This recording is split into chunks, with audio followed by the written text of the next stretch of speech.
Hello, എല്ലാവർക്കും പുതിയൊരു വീഡിയോയിലേക്ക് സ്വാഗതം. ഇന്നത്തെ വീഡിയോ വന്നിട്ട് ഒരു കുഞ്ഞു വിഷു വ്ളോഗാണ്.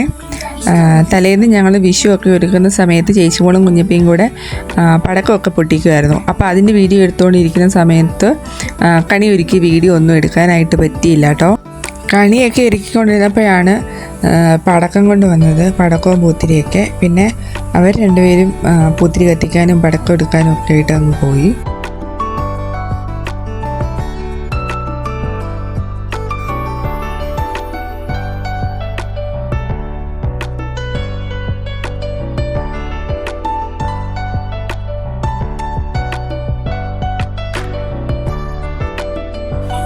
അങ്ങനെ കണിയൊക്കെ ഏകദേശം ഒരുക്കി എല്ലാം വെച്ചു.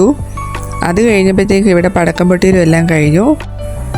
അങ്ങനെ പിറ്റേ ദിവസമായി. ഞങ്ങൾ രാവിലെ ഉണർന്ന് കണിയൊക്കെ കണ്ടു. പിന്നെ കണി കാണുന്ന വീഡിയോ ഒന്നും എടുക്കാൻ പറ്റിയില്ല. പിന്നെ എല്ലാം കുളിച്ച് റെഡിയായി. എല്ലാവരും അമ്പലത്തിൽ പോകാനുള്ള തിരക്കാണ്. അത് കഴിഞ്ഞപ്പോഴത്തേക്ക് പിന്നെ അമ്മ എല്ലാവർക്കും കൈനീട്ടം കൊടുക്കുകയാണ്. കുഞ്ഞിപ്പോൾ എന്താണെന്നൊക്കെ നോക്കുന്നുണ്ട്. പിന്നെ ചേച്ചി മോക്ക് കൊടുത്തു. പിന്നെ ഇപ്പം ഞങ്ങളെല്ലാവരും കൂടെ അമ്പലത്തിൽ പോവുകയാണേ. വലിയ ആഘോഷമൊന്നുമില്ല. അമ്പലത്തിൽ പോകണം, തൊഴണം, അവിടുന്ന് കൈനീട്ടം മേടിക്കണം, പിന്നെ വിഷുവട കഴിക്കണം, പിന്നെ വീട്ടിൽ വന്ന് ചെറിയൊരു സദ്യ ഉണ്ടാക്കണം. ഒരുപാട് വീഡിയോ ഒന്നും എടുത്തില്ല. സദ്യയൊക്കെ ഉണ്ടാക്കുന്ന തിരക്കിലായിരുന്നു. പിന്നെ അമ്പലത്തിൽ പോയപ്പോഴും നല്ല തിരക്കായിരുന്നു. തൊഴാനൊക്കെ പോയതുകൊണ്ട് വീഡിയോ ഒന്നും എടുക്കാനായിട്ട് പറ്റിയിട്ടില്ലായിരുന്നില്ല. അങ്ങനെ പെട്ടെന്നൊരു സദ്യ തട്ടിക്കൂട്ടി. ഒരുപാട് വിഭവങ്ങളൊന്നുമില്ല.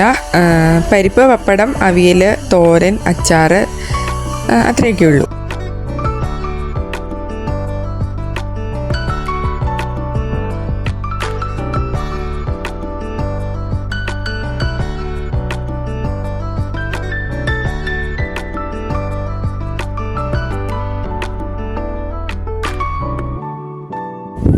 എല്ലാവരും വിഷുവൊക്കെ നല്ല രീതിയിൽ ആഘോഷിച്ചു എന്ന് കരുതുന്നു.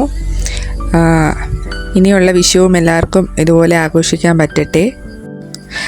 ഇത്രയൊക്കെ ഉള്ളൂ വിഷുവിൻ്റെ പ്രോഗ്രാം എന്ന് പറയുന്നത്. പിന്നെ ഇനി സദ്യ കഴിക്കണം, പിന്നെ ബാക്കി കുറച്ച് പടക്കമുണ്ട്, അത് ഇനി വൈകിട്ട് പൊട്ടിക്കണം. അത്രയൊക്കെ ഉള്ളൂ. ഒരു കുഞ്ഞു വീഡിയോ ആയിരുന്നേ. വീഡിയോ ഇഷ്ടപ്പെട്ടിട്ടുണ്ടെങ്കിൽ ഒന്ന് ലൈക്ക് ചെയ്യണേ. അങ്ങനെ വൈകിട്ടായി. ചേച്ചിമോൾ ഇതാ ഇവിടെ കുടച്ചക്രമൊക്കെ കത്തിക്കുന്നുണ്ട്. കുഞ്ഞപ്പി അവിടെ കമ്പിത്തിരിയൊക്കെ കത്തിച്ചുകൊണ്ടിരിക്കുന്നു. അപ്പോൾ ഇത്രയേ ഉള്ളൂ ഞങ്ങളുടെ വിഷുവിൻ്റെ ആഘോഷം. വീഡിയോ എല്ലാവർക്കും ഇഷ്ടപ്പെട്ടു എന്ന് കരുതുന്നു. ഞങ്ങളുടെ ചാനലൊന്ന് സബ്സ്ക്രൈബ് ചെയ്ത് ഞങ്ങളെ സപ്പോർട്ട് ചെയ്യുക. അപ്പം ലേറ്റ് ആയെങ്കിലും എല്ലാവർക്കും വിഷു ആശംസകൾ. അപ്പോൾ അടുത്ത വീഡിയോ കാണാം. അതുവരെ എല്ലാവർക്കും താങ്ക് യു.